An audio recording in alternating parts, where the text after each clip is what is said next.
Hi everyone, it's Sherry. I hope that you are having a wonderful day. Aren't these cute? We are going to do something oh so useful and oh so fabulous with them. Stay tuned.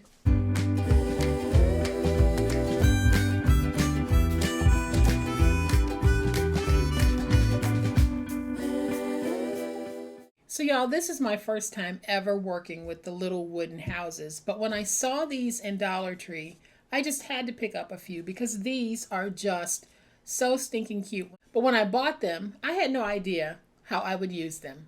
Welcome to my channel. I am so glad that you decided to stop by. And welcome to all of my new subscribers and to all of my new friends. Welcome back to all of my longtime subscribers and longtime friends. Thank you all so much for the wonderful ways that you support me and my channel. Don't you think that these are just so stinking cute? And for $1.25, already decorated, I think it's a pretty good deal as well.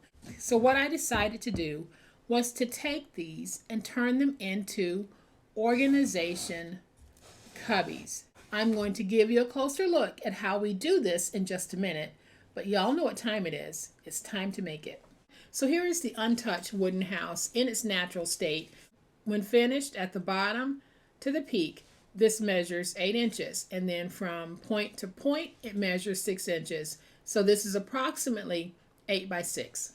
And then what we're going to do to this is we're going to take some beautiful paper and line the inside, and we're going to put some chipboard in to make it a very sturdy organization box. You can place this anywhere in your home. It doesn't have to be in your craft room. If you need some extra storage throughout your house, you can get something like this, build it, and then place it around your home. When finished, we actually are going to have a piece that is 8 by 6 by approximately 6.5 to 7 inches long. So plenty of room for storage. You're actually going to have about 5 3/4 lengthwise and approximately 5 inches this way. So you're going to have plenty of room to be able to utilize this for storage. So here is what we're going to need to make it. So I'll be using my scoreboard, tape, stylus, big old spatula, and glue. And guys, please make sure that you're checking the description box for my Amazon storefront link. If you have questions about some of the products that I might be using in this video, that is where you need to go to find out how to purchase it as well as the details about it. Then I have one of the 8 by 6 wooden block houses. You don't have to get these from the Dollar Tree. They sell them all over the place, so you might be able to find them at one of your local woodcraft stores or one of your local hobby stores. You can even find these on Amazon. Then I am going to be using some medium weight chipboard. I'm going to have one piece that measures 4 1/4 by 4 3/4. I will have two pieces that measure 5 3/4 by 4 1/4. And I will have one piece that measures 4 3/4 by 5 3/4. We might have to do a little bit of trimming on some of these pieces. We'll know that once we get into the project. Then I have a decorative piece that measures 12 by 12. You can use anything for this. If you want to use your wrapping paper, your sheet paper, you can even use contact paper if you want, totally up to you. Then I am using some of the Dollar Tree poster board that a lot of you have seen me use. This poster board measures 11 by 14 inches. If you don't have access to the Dollar Tree poster board, I'm sure that somewhere in your neck of the woods there is poster board being sold. It doesn't have to be the Dollar Tree. Cut your piece at 11 by 14. Then I have a piece that I have cut down to 8 by 6. So I have found the easiest way for me to do it is just to take a little bit of my Amazon Magic tape, which is basically a repositionable tape. Then I'm just going to take this and place it down. Now I've cut it pretty exact on the sides and top to bottom. So now all I need to do is just take my finger blade and go in and cut out.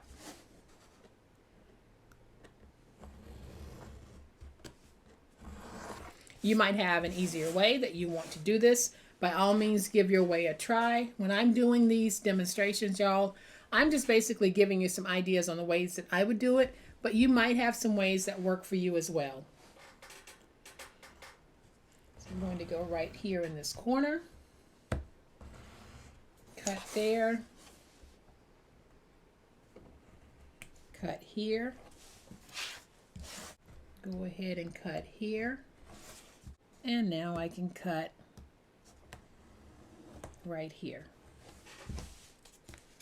And just like that, I have a back that is going to fit perfectly on this. And because I used my repositionable tape, I can lift up. And now I can take my glue, and I'm just going to run some glue along this piece.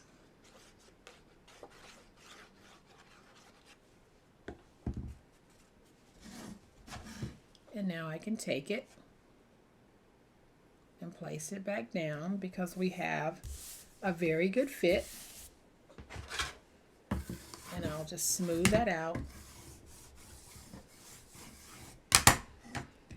Now we have the back covered. If you wanted to cover the sides, you can. I'm going to leave mine raw just as they are, but if this bothers you, you can color it with paint, or you can cut out strips of paper and place it down. All right, y'all, so we're going to take our poster board that measures 13.5 by 11, and on the 13.5 inch side, let's score at 4 1/4. Rotate it to the opposite 13.5 inch side and score at 4 1/4.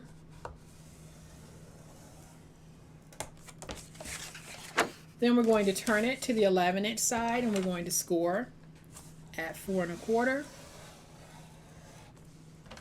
I'm out of room, so I'll just flip this, score at 4 1/4 until I meet that original score. Then I'm going to take it and flip it to the opposite 11 inch side. There's that 4 1/4 inch score that I made this way. And we're going to score at 1, as far as we can go. Then we're going to be out of room, so I'm just going to flip, score at 1 until I meet that original score. Then we're going to fold and burnish all of our scores.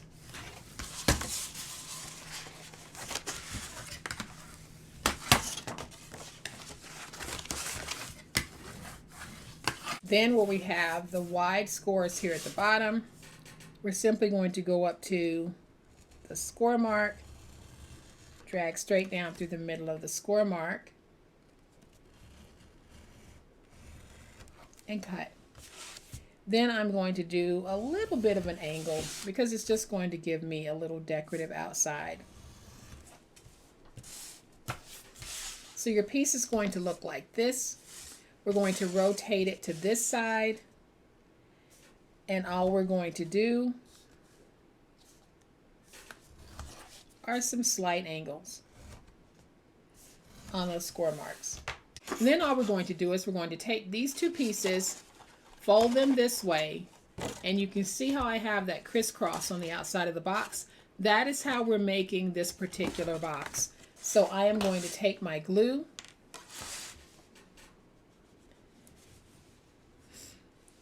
and I'm going to add some glue to this piece, and we're going to join it, making sure those corners are nice and aligned. And if you don't want to use glue, please use whatever it is you have that you think can work on your project. Then I'm going to do the same thing here.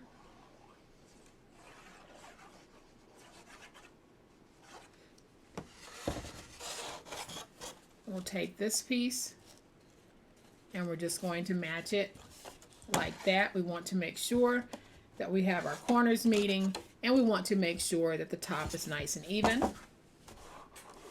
Now I can go on the inside, get that nice and stuck. Then we can fold this in, and we're going to go ahead and finish our box. So I'm going to take my glue, put some glue on these ends, and then we're just going to bring up and get this stuck.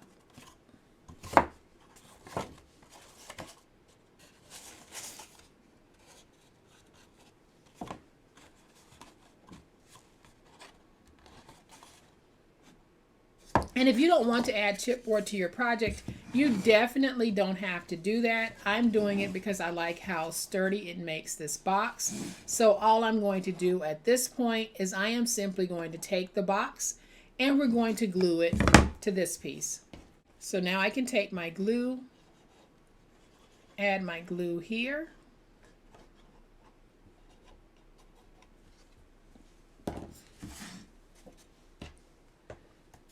And when I glue it to this piece, I want to make sure that the bottom is nice and flush because I don't want it wobbling when I sit it down. And by nice and flush, I mean that if you take your finger and you run it across here, you don't feel any humpiness. So I'm going to take my hand, go on the inside, and make sure that I have a nice little stick on this. And now I can take it, place it down like this, and go in there and really get that good stick going. And y'all, I'm using Reptile adhesive, so while you might see it right there, it is going to dry clear. So just going to take my little bone folder, go on the inside, because I do want to make sure that we have a nice little stick on this. And now you can see that this is already starting to take shape. I'm going to take it and set it to the side so that that glue can dry because we need to cover the chipboard. So I am going to take the 2 pieces of chipboard that measure 5 3/4 by 4 1/4, remove the tape backers, and then we're going to place those down. And so when I place my chipboard pieces down, I'm actually going to place them down right at the very edge of my paper. This edge and this edge. Then I'll take this piece and I'm just going to place it right next to the other piece. And I'll explain why in just a minute. Then I'm going to take the piece that measures 4 1/4 by 4 3/4. And we're going to remove the tape backer from it. And I'm going to place it down like that. So then I'm going to bring my trimmer back in and we're going to take the chipboard and we're going to line it up at 4 1/4 and cut. This gives me an even border all the way across the top. The top is already 4 1/4 on this piece. So I'm just going to go ahead and trim away the excess. I'll angle in just a little bit there. And then I'm just going to do a little bit of an angle here. Not a whole lot. And then I'll cut this piece, angle just a little bit, trim away that excess there, and angle there. And we'll do the same thing on this one. So we're going to trim away the excess.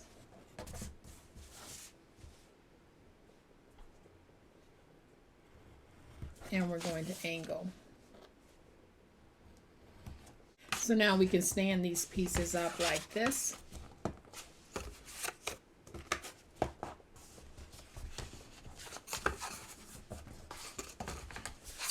We're going to take them and we need to test fit to make sure that they're going to fit this way. And so far so good. So we might have to do some trimming this way, but we know that we have a good fit this way.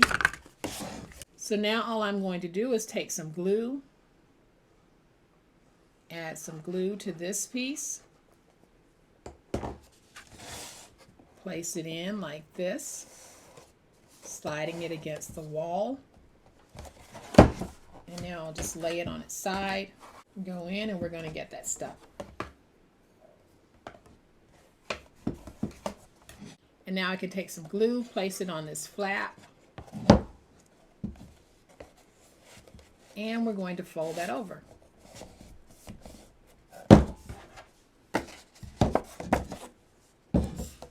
And get it stuck.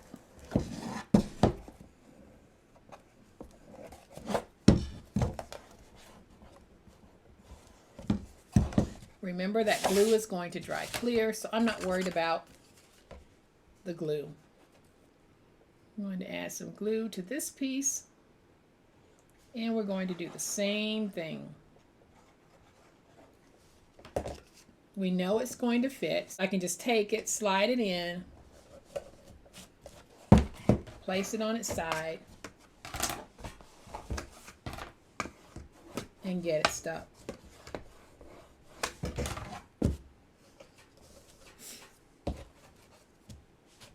And now we can take our glue, add some glue right there, fold over, and again get it stuck. Now we can take this piece that measures 4 1/4 by 4 3/4 and we can test it to see if it's going to fit. And for me, that is a close enough fit. So I am just going to add some more glue. Take this piece, put it in like that, place that down.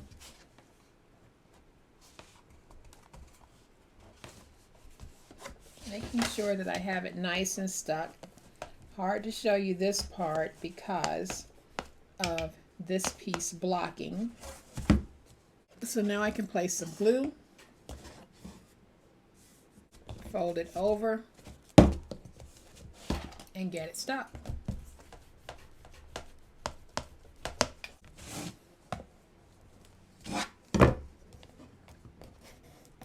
And now we have a beautifully completed box. I do want to go ahead and cover the inside. So I have a piece that is 4 3/4 by 5 3/4, and I'm just going to test fit. So test fitting means I put it in like this. Does it fit? Then I put it in like this. Does it fit? And if it does, then I'm good to go. And it looks like I am good to go. So I am just going to remove the tape backer from this piece.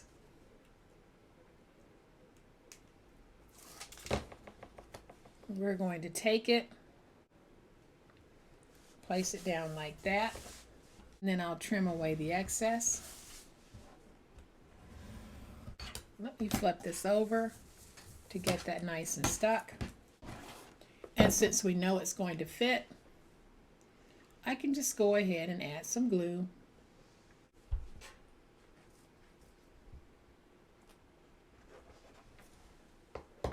And now we can take this piece and we can just place it in like this because we know it's going to fit. I'm going to use my bone folder to go in, make sure I have those corners nice and tight. And so there we have it, y'all. We have another beautifully decorated little storage box that we can set out all over the place. Like I said, these don't have to be for your craft room, but if you did want to put them in your craft room, you can see how I have them behind me. I haven't turned these two into boxes yet, but if I decided to, then I'm able to cubby them and have a nice decorative front to my cubby. So there are so many different ways that you can use these. You can use them in the kitchen as a recipe box. You can use them to hold a remote. You can set these next to the front door so that when someone comes in who's always losing their keys and their wallet and their phone, Mike, you can place it right in there and always know where they are. So I'm going to bring that first one back in so that you can see just how gorgeous these are and how easy they were to make. So we're able to take items that were intended for something else and we're able to use them in our paper crafting in ways that maybe we didn't think of before. So what do you think? I think they're stinking cute and I think they turned out beautifully. What a great way to take something that's meant for something else, just home decor, and upscale it just a little bit more. So guys, I hope that you have enjoyed this fun, quick and easy way that we can take some of those wooden houses and turn them into storage. If you have enjoyed this video, and y'all, I certainly hope that you have, please hit that like button. If you're not a subscriber to my channel, I'd love to have you join this amazing online crafting family. You guys, as always, please be safe, be kind, be the reason someone smiles today. Happy crafting. We'll chat later. Bye.